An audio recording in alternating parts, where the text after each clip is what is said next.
life doesn't happen to you. It happens for you.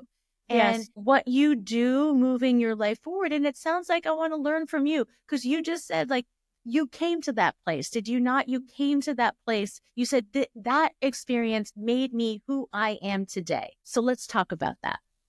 Absolutely. I mean, it was always an interesting, looking back on it, I've had many interesting conversations with my dad and stepmom that really, pushed me to figure out who I want to be as a person and how I want to treat people. And, now that I'm an adult, I've dated men with kids and, have had opportunities to potentially be a stepmom. And I remember looking back and going, I have so many examples of how I don't want to be, of how I choose not to move forward if this becomes more than just casual dating and having a great time. And I'm really grateful for all the experiences, just, good and bad. I think we can all sit and share that. And I think that, moving forward, I hope that whatever I contribute to families and children in the world, that it shows that, there's somebody out here that's genuine and I do care. And after everything that I've been through, I really resonate and hear a lot of children that I've talked to personally through nannying that are just really struggling with the decisions and choices that were made by their parents. And it's not that they weren't accepting of it or they felt like they were not being put first. It was just, I think change is just really difficult for a lot of people that are not aware that it's coming. And as a kid, you don't expect that. My dad picked me up from a field hockey meeting. I was voted MVP of my team and team captain. And I was on cloud nine. I couldn't wait to get in the car and tell him. And I hopped in and, he was on the phone with someone because he, again, with his business and who he is, it's pretty standard. And I could tell that it was something about, lawyers and legal and stuff like that. And he got off the phone and I was like, what's going on? Everything okay? He's like, oh yeah, your mom just wants a divorce. That was her lawyer. That's how I was told. I wasn't a sit down. It wasn't a family meeting. It wasn't anything like that. And then, moving forward and fast forwarding to my move across country, my brother and I were at my dad's house with my stepmom, and we were presented with a contract from her on how we were to behave and how we were to present ourselves, our rooms, our spaces. And if we didn't sign the contract, we couldn't live there. And, it was kind of a catch-22 for us because we knew that our mom was not capable at the time of being with us because of the devastation of this entire situation. It wasn't my parents separated and time went by before my dad and my stepmom got together. To me, looking back on it, my parents separated. In the state of North Carolina, you have to separate for a year before you can legally become divorced. And within a couple months, he had met my stepmom and was rushing my mom through the divorce.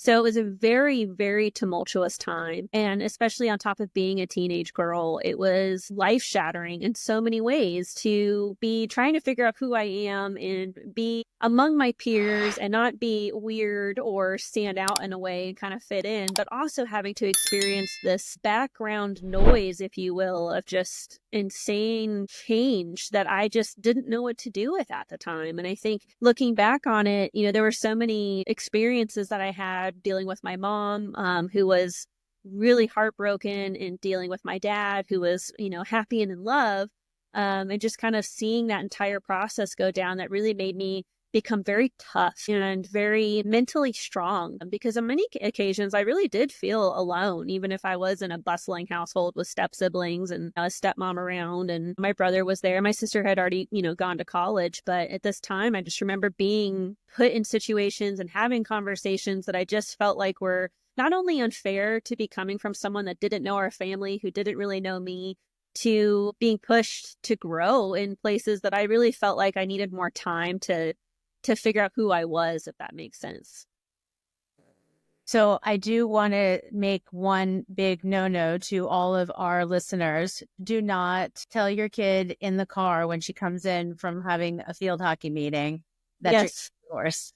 Yes. Yes. I coach a lot of parents, and I also have getting divorced, and I do hear lots of different stories on how people communicate with their children. And I do believe that you need to build the strength and courage to do it in partnership with your soon-to-be ex. And I really highly encourage everybody to do that.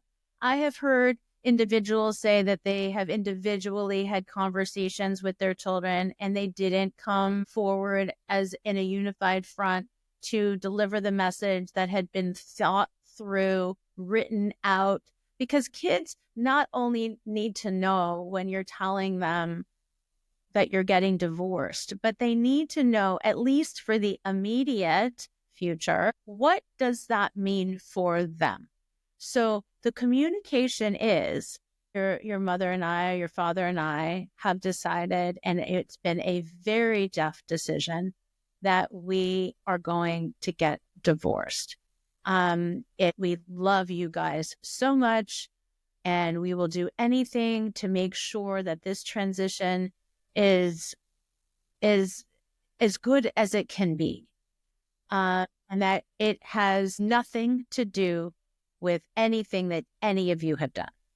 And the second part of that conversation is, at this point, mom and dad will continue to live under the same roof for X amount of months. Or at this point, on Friday, dad is going to be moving to cousin Joe's house. For you guys, for all of you, you are going to be staying in this house. Or for the next 3 months, you will stay in the house while dad or mom is getting situated in another place. You need to have a very clear and concise plan before you communicate it to the kids. It doesn't need to be the custody, and parenting plan that's going to go into your divorce agreement. It's just going to be what is happening in the more immediate future while you are communicating it out.